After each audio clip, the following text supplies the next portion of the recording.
Hey dudes, as I'm saying goodbye to this camera, I'm making the video that I wanted to make for the past 5 years. The review of the Canon 60D. Let me wipe up the dust off it.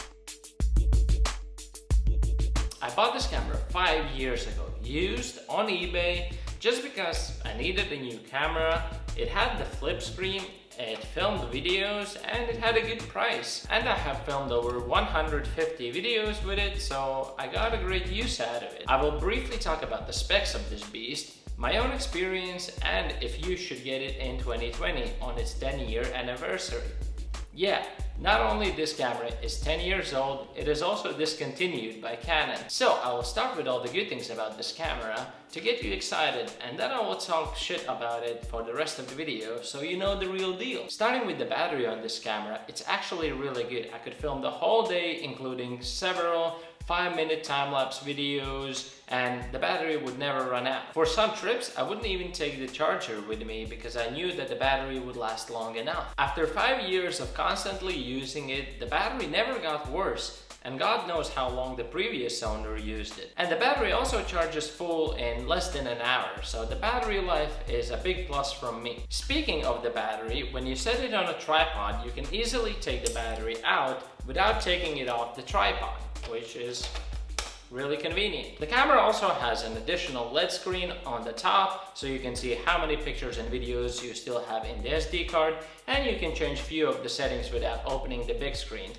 The LED screen also has light for shooting at night. The build quality on this camera is really good. Although it's made from plastic, it's super durable. I always use it in the rain with no worries. I use it in scorching hot sun with no worries. I always throw it in my backpack with the rest of the equipment with no worries that anything will ever happen to it. I even remember the first week that I got it, we spilled coffee all over this camera and it still works just fine. As I said before, I filmed long time lapses in scorching hot sun and it just takes the heat. So I kind of feel like I have this brick that films videos. It also has HDMI and USB ports. Never really used them, but one time my SD card got really fucked, so it could only be used in this camera. No computers recognized it, so I used the USB wire to transfer all the photos and videos to my computer, and it kind of saved my life. So it's good that it's there. Of course, it also has an input for external microphone, which you might want to use.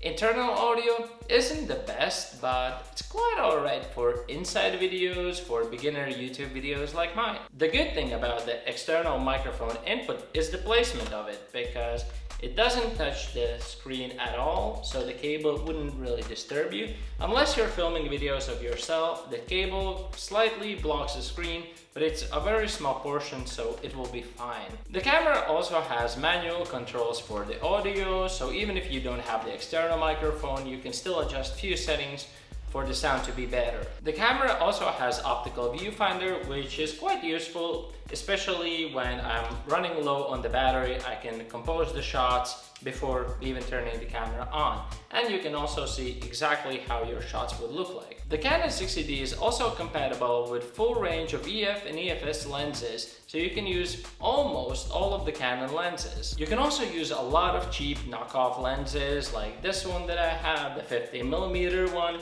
from Yongnuo, and you can also set it up with this super old Soviet lens.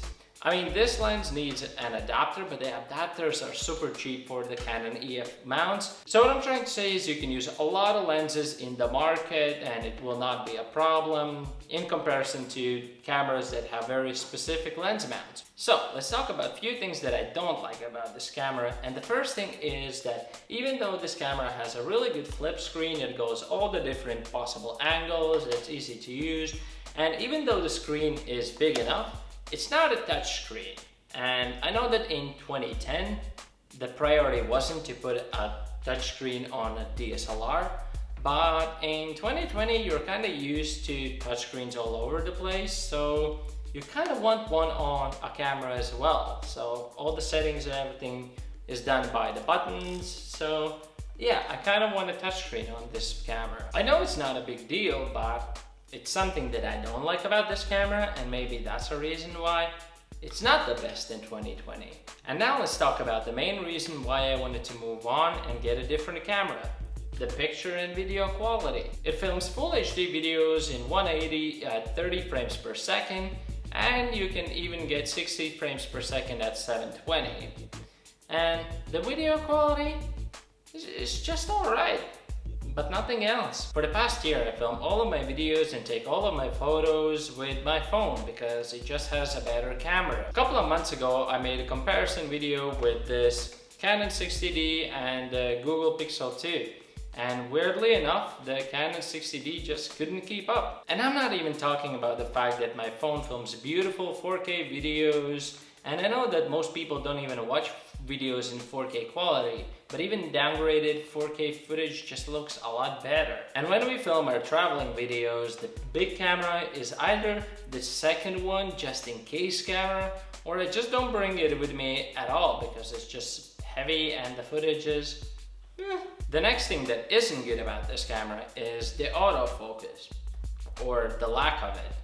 I mean, yeah, it has autofocus, but it doesn't continuously focus when I'm filming. So before every video, I make sure that the video is in focus, and if there's any movement in the video or the camera moves, the video is out of focus again. So I have to turn off the video, focus it again, then turn on the video again. So I can't use it for my walking videos because everything needs to be in focus at all times. And if I'm filming inside videos like these ones where I can't reach the camera, the only possible way to focus is with a little remote. And if I wouldn't have this remote, it would be just virtually impossible. And the last deal breaker for me in this camera is that there is no image stabilization. So all my handheld videos are usually extremely shaky and just unusable. And even if I would buy a stabilizer for this camera, I wouldn't be able to use it anyways because I would have very stable, out of focus videos. So after all the good things and all the bad things about this camera, would I recommend this camera to anyone? Well, in 2010 or even 2015, yeah, I would. I'm very glad that I bought this camera and I got a really great use out of it.